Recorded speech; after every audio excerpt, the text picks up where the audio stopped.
आजानुलंबित भुजो कनकावदातो संकीर्तन कपितरो कमलायताक्षु विश्वम्भरो द्विजवरो युगधर्मपालो वन्दे जगत्प्रियकरौ करुणावतारो।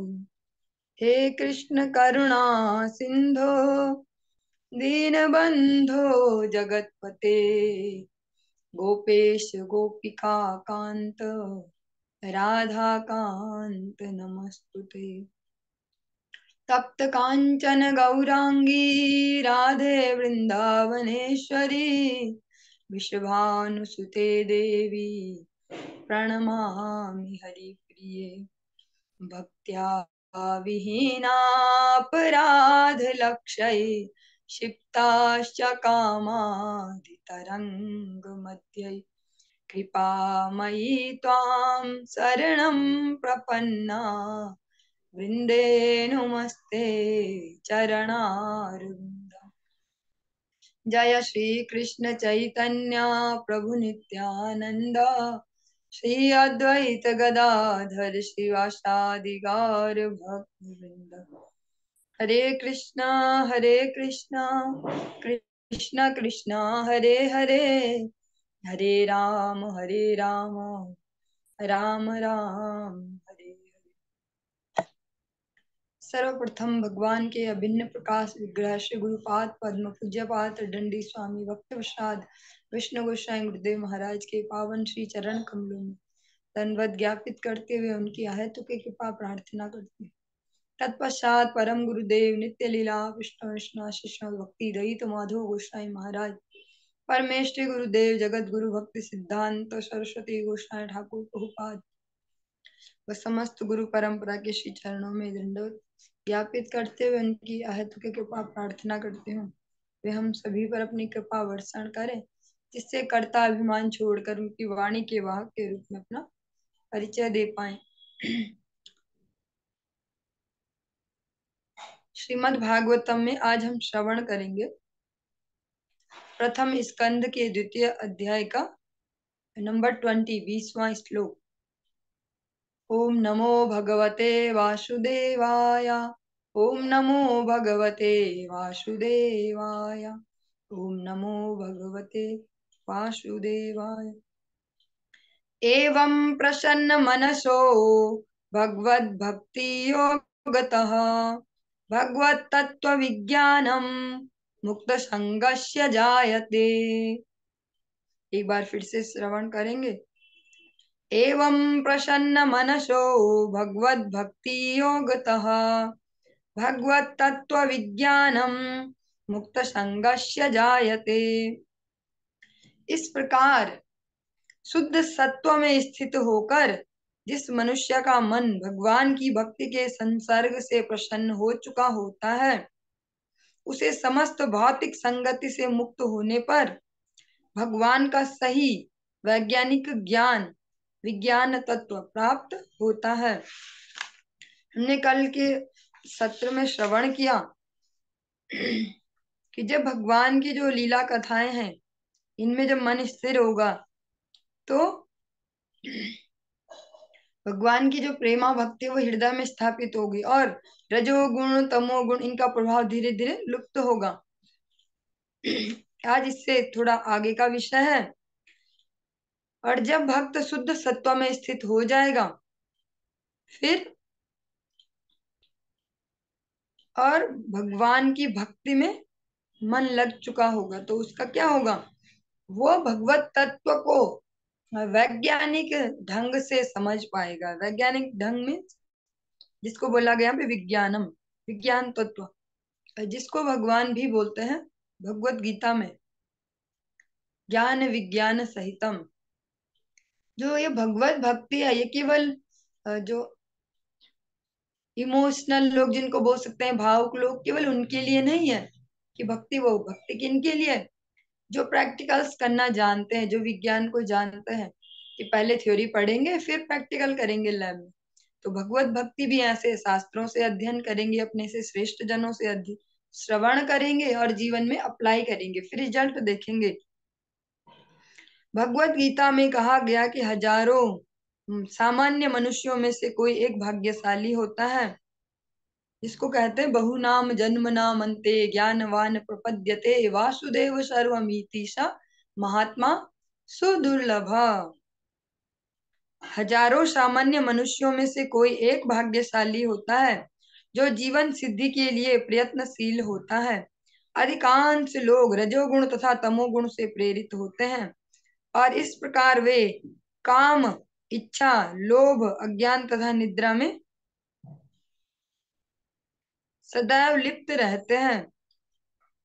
ऐसे अनेक मनुष्य रूपी पशुओं में से कोई एक ऐसा वास्तविक रूप में मनुष्य होता है जो मानव जीवन की जिम्मेदारी को जानता है और निर्दिष्ट किए गए कर्तव्यों का पालन करते हुए जीवन को पूर्ण बनाने का प्रयास करता है। जैसे हम देखते हैं समाज में भी, हम सभी लोग देखते ही हैं, हम कहते हैं ना किसी को देखो इसका है तो मनुष्य जैसा पर काम है पूरे सुअरों जैसे। ऐसे कोई कोई बोलते हैं निंदा में, ये बोलते देखो कुत्तों जैसी हरकत है, ऐसे कर भालू जैसे सोते ही रहता है। तो ऐसे विभिन्न विभिन्न प्रजातियों की तरह शरीर तो मिल गया मनुष्य का बाई चांस, भगवान की करुणा से मनुष्य का शरीर तो मिल गया, लेकिन चेतना क्या है? सुसुप्त है अभी, पशु चेतना में ही है, निम्न चेतना में ही वो जीव है। तो जैसा देखते भी अलग अलग लेवल है ना मनुष्यता के भी। कई लोग अभी भी जंगलों में आदिवासी ऐसा जीवन बिता रहे, कई लोग सांपों को देख देख के मारेंगे, खाएंगे, मेंढक को खाएंगे। अलग अलग लेवल है। कुछ लोग इतने क्रूर हैं कि कामातुराणाम न भयम न लज्जा अर्थातुराणाम न गुरुम न बंधु। इतने अर्थातुर होते हैं कि गुरु भी नहीं देखते और रिश्तेदारी भाई बंधुत्व भी नहीं देखते, धन के इतने लोभी, या अलग अलग प्रकार से। तो मनुष्यों की बहुत सारी कैटेगरीज है। 4 लाख टाइप के होते हैं मनुष्य, 4 लाख टाइप के। जैसे हम बोलते हैं कि भैया आम हो गए 10-12 प्रकार के, ऐसे मनुष्य होते 4 लाख प्रकार के। जो हम 84 लाख बोलते हैं, इसमें से ये प्रजातियां हैं, ये संख्या नहीं है, ये टाइप्स हैं। जैसे कि तोरी 2 टाइप की हमने देखी है, एक देसी होती है, एक घर वाली ऐसी होती है, पहाड़ी। तो ऐसी मनुष्य जो 4 लाख टाइप के हैं। इसलिए हर मनुष्य एक जैसा नहीं है, हर मनुष्य के लिए दुर्लभ हो मानुषो देह नहीं है। बहुत सारे जो 4 लाख में से लगभग सारे ही 1-2% ऐसी प्रजातियां हैं मनुष्य शरीर में जो समझ पाती है मानव जीवन को यथार्थ रूप में और उसके लक्ष्य को यथार्थ रूप में। इसलिए हम जैसे बोलते हैं ना मनुष्य शरीर पाया फिर भी नहीं करे, तो सारे मनुष्य मनुष्य नहीं है। उनकी चेतना जिस भी पशु शरीर की है वो उसी प्रकार से कार्य करते हैं। और जो उनमें से एकाध ही कोई समझ पाता हमारे जीवन का लक्ष्य का, और ऐसे एकाध को जोड़ जोड़ के जब वो हजारों हो जाते हैं तो वो भी सब प्रयास कर रहे हैं अपने मंगल की, लेकिन उनमें से भी कोई एक आध बिरला वही सही प्रकार से समझ पाता भगवत वस्तु को, भगवत तत्व को। इसीलिए कहा गया महात्मा सुदुर्लभ। सुदुर्लभ है, वो दुर्लभ ही नहीं, सुदुर्लभ है, बहुत रेयर है ऐसा व्यक्ति जो सेल्फ चार्ज, जो सेल्फ अवेयर हो अपनी भगवत भक्ति के लिए। हम सभी के लिए तो पुशअप करना पड़ रहा है ना, गुरुदेव और सारे लोग वैष्णव मिलके हमको पुशअप कर रहे हैं, करो करो, लेकिन हम अभी सेल्फ अवेयर नहीं है। लेकिन बहुत सारे ऐसे होते हैं भगवत भक्त जो सेल्फ अवेयर हैं, उनको ही कहा गया महात्मा सुदुर्लभ। ठीक इसी बात की पुष्टि इस श्लोक में हुई है। कोई भी सामान्य व्यक्ति, यहाँ तक कि जिसने मानव जीवन में सफलता प्राप्त की कर ली है, वह भी भगवान के विषय में सही सही या वैज्ञानिक ढंग से जान नहीं सकता। जैसे हम बोले कि सो कॉल्ड कोई बहुत उन्नति कर ली है किसी ने मानव शरीर में, जैसे भैया कोई बन गया साइंटिस्ट, कोई बन गया बहुत बढ़िया डॉक्टर, हाँ, इस प्रकार से हम कहें। लेकिन फिर भी ये नेसेसरी नहीं है, ये जरूरी नहीं है कि वो बहुत अच्छा डॉक्टर तो है, बहुत अच्छा इंजीनियर है, बहुत अच्छा जो भी समझे, लेकिन वो बहुत अच्छा मनुष्य हो, वो समझ पाए मनुष्य जीवन का लक्ष्य, ये बहुत रेयर है, यह आवश्यक नहीं है। मानव जीवन में सिद्धि तभी प्राप्त होती है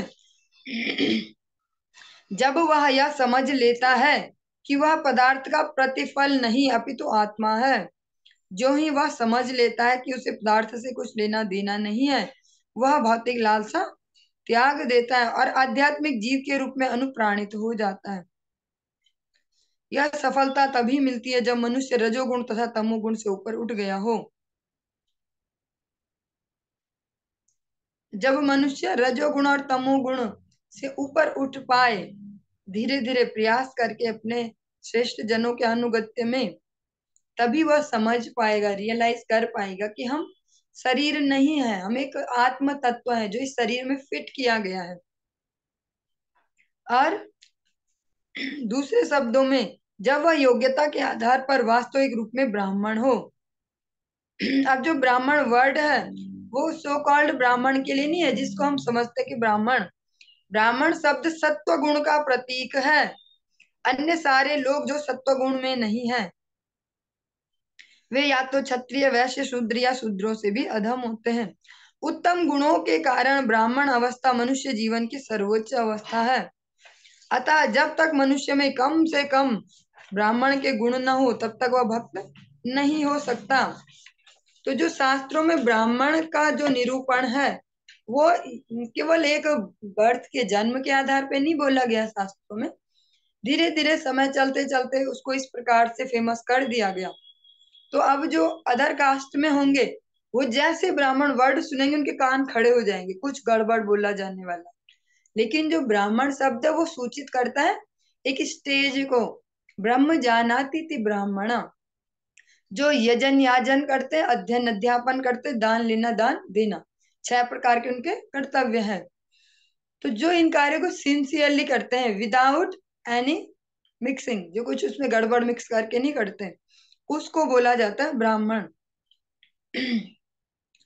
और जो शुद्ध सत्व गुण में है, ऐसे नहीं कि हमने बुलाए पंडित जी आप आइए हमारे यहाँ हवन, और देखते देखते पंडित जी 4 चाय भी पी गए और एक आध बीड़ी भी फूक ली। हाँ, ऐसे नहीं, उसको ब्राह्मण नहीं कहेंगे। ब्राह्मण जो अवस्था है, ब्राह्मण कोई पर्टिकुलर पर्सन को नहीं बोला जाती विशेष को, वो एक अवस्था है जिसमें ब्रह्म में स्थित हो व्यक्ति, जो समझे परम तत्व क्या है।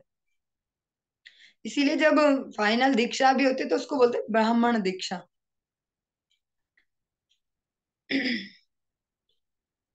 भक्त अपने कर्म के कारण पहले से ब्राह्मण रहता है, किंतु यह उसकी चरम परिणति नहीं है। जैसा कि कहा गया, ऐसे ब्राह्मण को वास्तव में दिव्य अवस्था प्राप्त करने के लिए वैष्णव होना।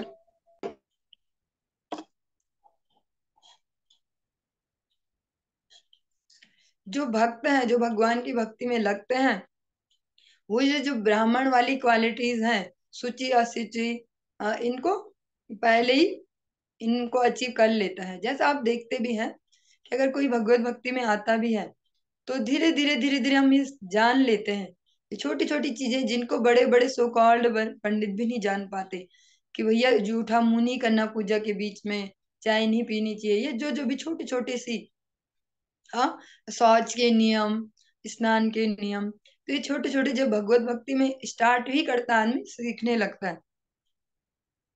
लेकिन इतना ही अ, जिसको बोल सकते हैं पर्याप्त नहीं होता, उसे वैष्णव भी होना होता है।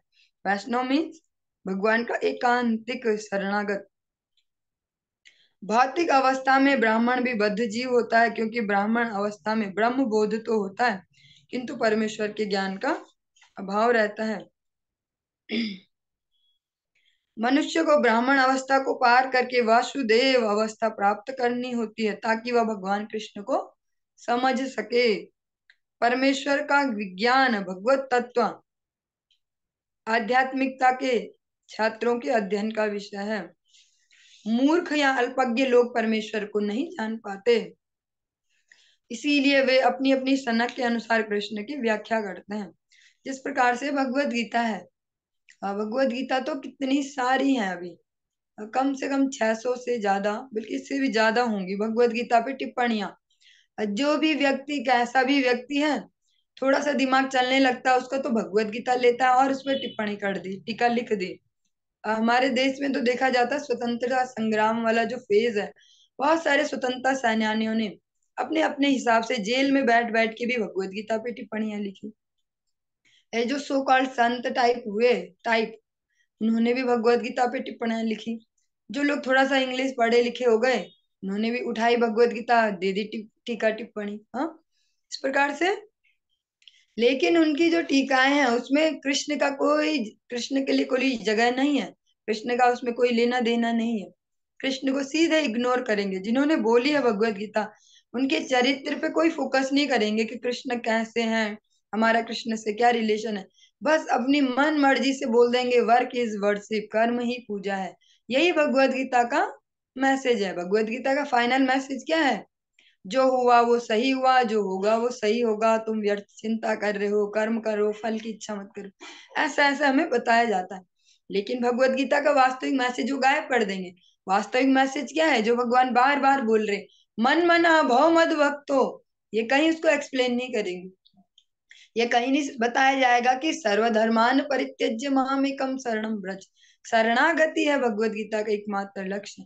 तो क्या वो भगवान को न जानते हैं और न उनको सही रूप में प्रस्तुत करते हैं? अपने अपने सनक के हिसाब से भगवत गीताओं पे भी टिप्पणियां करेंगे। यह तथ्य यह है कि ब्राह्मण अवस्था प्राप्त करने पर भी भौतिक गुणों के कलमश से मुक्त हुए बिना कोई भगवान के विज्ञान को नहीं समझ सकता। और कभी कभी देखा जाता है कि व्यक्ति बहुत ही आचरणशील है, शुचि असुचि और यज्ञ हवन सब कुछ करते हैं प्रॉपरली, लेकिन जो भौतिक गुणों का कलमश है, जब तक वो नहीं मिटेगा, जो दंभ है कि हम भी कुछ हैं, वो नहीं मिटेगा, तब तक भगवत वस्तु को लाभ नहीं कर पाएंगे। जब योग्य ब्राह्मण यथार्थ रूप में वैष्णव बन जाता है तो वह मुक्ति की प्रबुद्धावस्था में यह जान लेता है कि वह वास्तव में भगवान क्या है।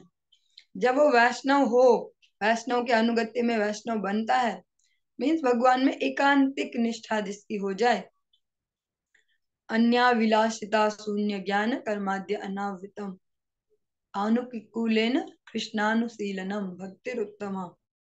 जब भगवान में ही अनन्य आश्रय हो जाए तब वो व्यक्ति होगा वैष्णव। चलिए अब हम 21वें श्लोक की ओर आगे बढ़ते हैं। भिद्यते हृदय ग्रंथिश्छिद्यन्ते सर्व संशयाः क्षीयन्ते चास्य कर्माणि दिष्ट एवात्मनीश्वरे। एक बार पुनः सुनेंगे। भिद्यते हृदय ग्रंथिश्छिद्यन्ते सर्व संशयाः क्षीयन्ते चास्य कर्माणि दिष्ट एवात्मनीश्वरे। इस प्रकार हृदय की गांठ भिद जाती है। और जो हम ये श्रवण कर रहे हैं, ये कौन बोल रहे हैं? सूत गोस्वामी जी सौनकादि ऋषियों को बोल रहे हैं। इस प्रकार हृदय की गांठ भिद जाती है, सारे संशय छिन्न भिन्न हो जाते हैं।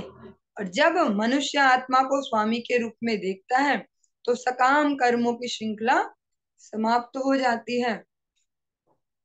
ये तो शब्दार्थ सुना हमने और इसकी अब व्याख्या में आगे बढ़ेंगे। भगवान का वैज्ञानिक ज्ञान प्राप्त करने का अर्थ है उसी के साथ ही साथ अपने आप को भी देखना, भगवान को स्पष्ट रूप से समझना और अपना भी स्पष्ट पता कर पाना, हम है क्या फाइनली और हमारा क्या रिलेशन है भगवान से। जहां तक आत्मा रूप में जीव की पहचान की बात है, उसके संबंध में अनेक कल्पनाएं व भ्रांतियां हैं। भौतिकतावादी लोग तो आत्मा के अस्तित्व को ही नहीं मानते। और जो जितना ज्यादा भौतिकतावादी भौतिक पदार्थों में जितना रमा हुआ सो कॉल्ड इंटेलेक्चुअल होते जाएंगे, वो आत्मा के अस्तित्व को नकार देंगे कि बस ये शरीर ही तो हम, शरीर मिला है जितने टाइम के लिए मिला है, खूब बस मजा करो और बस शरीर ही तो हम, बस शरीर को कष्ट क्यों देना, ज्यादा से ज्यादा सुख उपभोग करो, आत्मा आत्मा कुछ होता नहीं है। ये तो गलत फहमी है ऐसे। और अनुभव मूलक दार्शनिक आत्मा को बिना स्वरूप वाले निर्विशेष रूप में मानते हैं। और जो सो कॉल्ड कैसे हो जाते हैं, फिलोसफर टाइप हो जाते हैं, वो बोलेंगे अ, वो भी इसको ठीक प्रकार से आत्मा के रूप में नहीं मानेंगे। वो बोलेंगे हाँ कुछ है, कोई सत्ता है, कोई एनर्जी है, इस प्रकार से। किंतु जो स्पष्ट अध्यात्मवादी हैं, भगवान के चरणों में समर्पित हो, क्या मानेंगे? नहीं, ये भक्त कैटेगरी नहीं, अभी आध्यात्मवादी जो आत्मा मानते, परमात्मा मानते हैं, वो उनका ये मानना होता है कि आत्मा तथा परमात्मा दो विभिन्न सत्ताएं हैं और गुणवत्ता में एक जैसे हैं किंतु परिमाण में भिन्न भिन्न है। ये थोड़ा सा भौतिकतावादियों से ऊपर है, ये मानते हैं हाँ आत्मा है, परमात्मा भी है। और लेकिन जो भक्ति योग है उसमें क्या होता है, किंतु जब भक्ति योग की विधि से श्री कृष्ण का यथार्थ साक्षात्कार हो जाता है तो भिन्न भिन्न कल्पनाएं दूर हो जाती हैं। लेकिन जब हम प्रमाणिक गुरु शिष्य परंपरा में वैष्णव के अनुगत्य में भगवान का यथार्थ सही ज्ञान प्राप्त करते हैं तो जो भी अलग अलग प्रकार की हमारी इमेजिनेशंस हैं, कोई बोलता है कि दिव्य ज्योति है भगवान, हाँ कोई सत्ता है, कोई एनर्जी है जो पूरे दुनिया को कंट्रोल कर रही, इस प्रकार की जो धारणा है वो फिर दूर हो जाती हैं। श्री कृष्ण सूर्य के समान है और परम सत्य विषयक भौतिकतावादी तर्क वितर्क गहनतम अर्धरात्रि के समान है। भगवान क्या है, जिस प्रकार संसार में अंधकार को दूर करने के लिए सूर्य देव है, इसी प्रकार जो आध्यात्मिक अंधकार है उसके लिए भगवान श्री कृष्ण स्वयं सूर्य के समान है। और जो भौतिकतावादी हैं, जो तर्क वितर्क कुतर्क में लगे रहते हो, क्या है उनका वो तर्क वितर्क अर्धरात्रि का जो गहनतम अंधकार है उसके समान है। जो ही हृदय में कृष्ण रूपी कृष्ण रूपी सूर्य उदित होता है, त्यों ही परम सत्य तथा जीवात्मा संबंधी भौतिक कल्पनाओं का अंधकार दूर हो जाता है। जिस प्रकार से आपने सुना था पहला और दूसरा श्लोक में, जब भागवत हम सुन रहे थे, तो भगवान क्या है, हमारे जो अज्ञान का अंधकार है उसको एकदम से उन्मूलन कर देते हैं। सूर्य की उपस्थिति में अंधकार नहीं रह सकता और अज्ञान के अंधकार में छिपा सापेक्ष सत्य परमात्मा रूप में सबके हृदय में वास करने वाले कृष्ण की कृपा से स्पष्ट रूप से प्रकट हो जाता है। जिस प्रकार सूर्य देव की उपस्थिति से अंधकार दूर हो जाता है, जैसा आपने श्रवण किया कि सूर्य देव तो देर में आते, पहले उनके जो सारथी हैं अरुण वो आते हैं तो ये अंधकार भाग जाता है। ऐसे ही जब भगवान कृष्ण का स्पष्ट रूप से हम शरण में जाते हैं तो जो हमारा अंधकार है, अज्ञान का अंधकार, वो दूर होगा और हम स्पष्टता से समझ पाएंगे भगवान और उनकी कृपा को। भगवत गीता में भगवान कहते हैं कि अपने शुद्ध भक्तों पर अनुग्रह करने के लिए भगवान स्वयं अपने भक्त के हृदय में शुद्ध ज्ञान का प्रकाश करके सारे संशयों के गहन अंधकार को दूर कर देते हैं। इस प्रकार आपने सबने याद भी किया, ददामि बुद्धि योगम तम येन माम उपयान्ति थे। भगवान स्वयं हेल्प करते हैं। भगवान ने ऐसे नहीं छोड़ा कि तुम झक मारो फिर प्राप्त करो मुझे। भगवान कहते तुम थोड़ा प्रयास करो, फिर मैं तो हूं ही यहाँ पे पूरी हेल्प करने के लिए। अतः वो भगवान द्वारा भक्त के हृदय को प्रकाशित करने का दायित्व अपने ऊपर लेने के कारण जो भक्त उनकी दिव्य प्रेमा भक्ति में लगा होता है वह अंधकार में नहीं रह सकता, क्योंकि जो ये प्रोसेस है भक्ति की, इसमें गिरने का कोई खतरा नहीं है, क्योंकि भगवान खुद से जिम्मेदारी ले रहे हैं कि न मे भक्ता प्रणश्यति, मेरे भक्त का कभी पतन नहीं होता है। तो इसलिए जो इस प्रक्रिया में लगते हैं भक्त, उनके जीवन में कोई अज्ञान का अंधकार फिर शेष नहीं रह जाता। उसे परम एवं सापेक्ष सत्य के विषय में धीरे धीरे सब कुछ ज्ञात होता रहता है।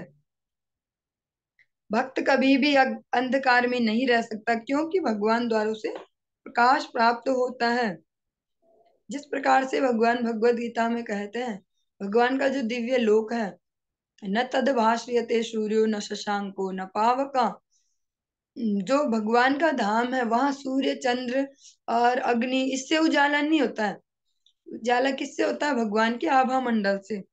तो इसी प्रकार भगवान जिस भक्त पर कृपा करते हैं उसके जीवन का भी अंधकार जो है तमोगुण का, अज्ञान का, वो निश्चित ही दूर हो जाता है। किंतु जो लोग अपनी खुद की सीमित शक्ति से चिंतन करते हैं उनके साथ ऐसा नहीं होता।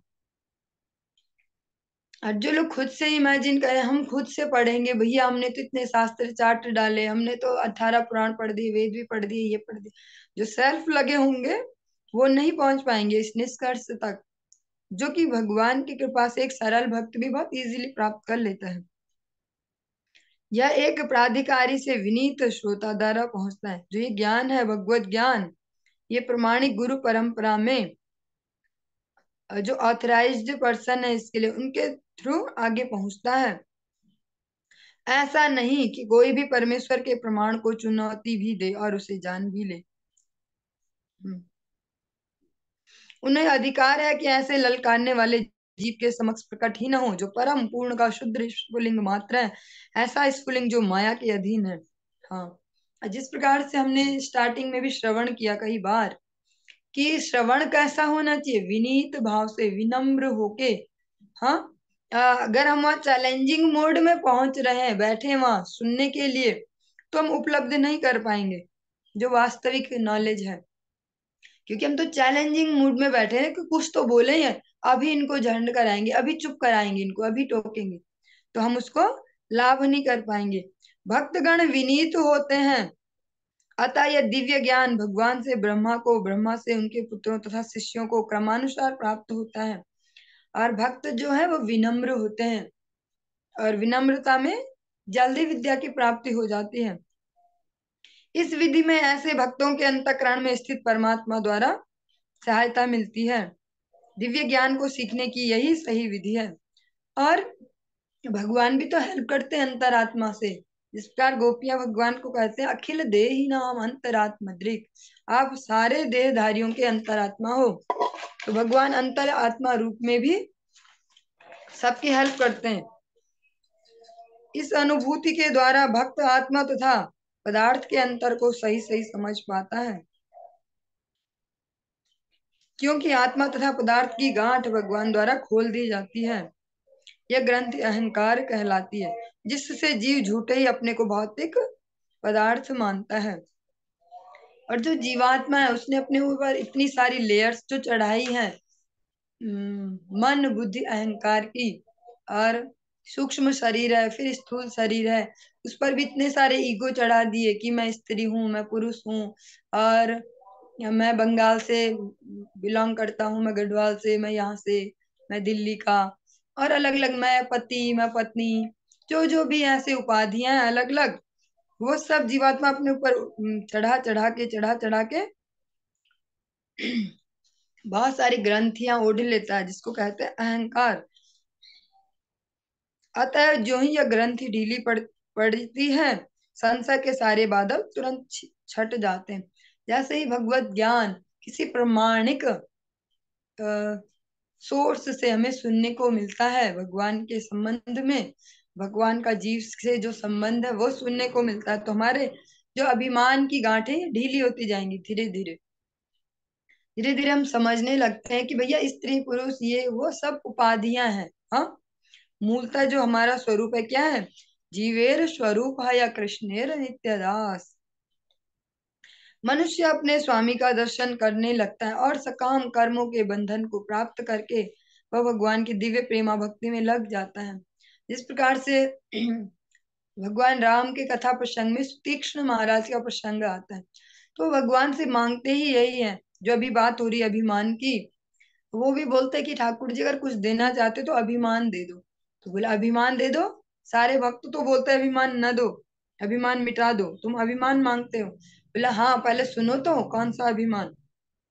अस अभिमान जाया जानी वो रे, मैं सेवक रघुपति पति मोरे। ऐसा अभिमान दे दो, सारे अभिमान छुड़ा के, स्त्री हूँ, पुरुष हूँ, दादा दादी, और मैं ये हूँ, मैं वो हूँ, मैं ऑफिसर, मैं चपरासी, जो जो भी हमने अहंकार ओढ़े हैं, इनको हटा के एक ही अहंकार स्थित कर दो। क्या जीवे मेरे स्वरूप आया कृष्णेर नित्य दास। नित्य दासत्व का अभिमान यही हमारे दिमाग में फिट हो जाए। भौतिक जगत में जीव स्वयं सकाम कर्म की श्रृंखला की सृष्टि करता है और जन्म जन्मांतर तक इन अच्छे और बुरे कर्मों को फल भोगता रहता है। लेकिन जब भगवान को सरेंडर करेंगे सही प्रकार से तो कर्म बंधनों से मुक्त हो जाएंगे। अब हम जो कर्म करेंगे भगवान को सरेंडर करने के बाद वो हमें बांधने वाले नहीं होंगे, वरना अगर हम पाप करेंगे तो भी बंधेंगे लोहे की चेन में और पुण्य करेंगे तो बंधेंगे सोने की चेन में। लेकिन जब भगवत भक्ति में स्थिर होते हैं भगवान के निमित्त, जो आप सबने स्मरण भी किया, याद भी किया, यत करोसी, हाँ, तत्कुरुष्व मद अर्पण, मुझे अर्पण कर दो। तो जब हम ऐसा करना शुरू करेंगे तो कर्मों का बंधन नहीं होगा, फिर उनके जो रिजल्ट है वो हमें बांध नहीं पाएंगे, वो भगवत भक्ति में ही काउंट होंगे। चलिए, आज का भी समय हो गया है। गुरुदेव की कक्षा थोड़ी सी लंबी हो जाती है, इसलिए इसको कम करना होता है, क्योंकि वो भगवान के शुद्ध भक्त हैं। भगवान के भाव में जिस प्रकार से फिर फ्लो